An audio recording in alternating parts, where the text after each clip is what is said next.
Hi friends, Bhargavi Darshan ரெண்டு பேரும் இப்போ கல்யாணம் பண்ணிக்கிட்டாங்க. ஆனால் அன்புக்கரசி தர்சன் என்னை ஏமாத்திட்டான், உன்னையும் பார்கவியும் சந்தோஷமாக நிம்மதியாக வாழ விட மாட்டேன்னு சொல்லி சபதம் எடுத்துகிட்டு போயிருக்காங்க. ஆக மொத்தத்தில் அன்புக்கரசி மறுபடியும் பார்கவி வாழ்க்கையில் என்ட்ரி ஆவாங்க.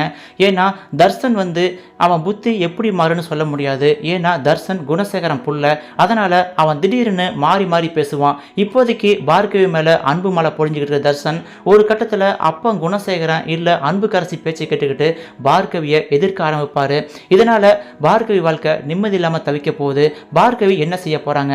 ஏற்கனவே குணசேகரனோட ஆணாதிக்க போக்கில் அந்த வீட்டு பெண்கள் எல்லாம் எதிர்நீச்சல் போட்டுட்டு இருக்காங்க. இப்போ பார்கவியும் ஒரு இளம் போராளியா அந்த குடும்பத்தில் சேர போகிறாங்களா, இல்லை தர்சன் கூட நிம்மதியாக வாழ போகிறாங்களா?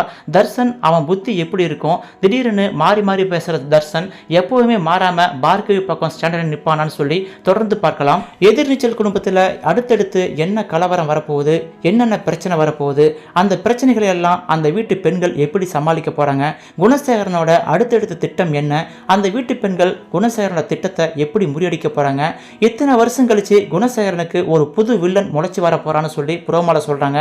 அந்த வில்லன் யாருன்னு சொல்லி அடுத்தடுத்து வர்ற சுவாரஸ்யமான செய்திகளை நீங்க தெரிஞ்சுக்கணும்னா நம்ம சேனலை மறக்காம சப்ஸ்கிரைப் பண்ணிக்கொண்டு ஃபாலோ பண்ணிக்கொள்ளுங்கள்.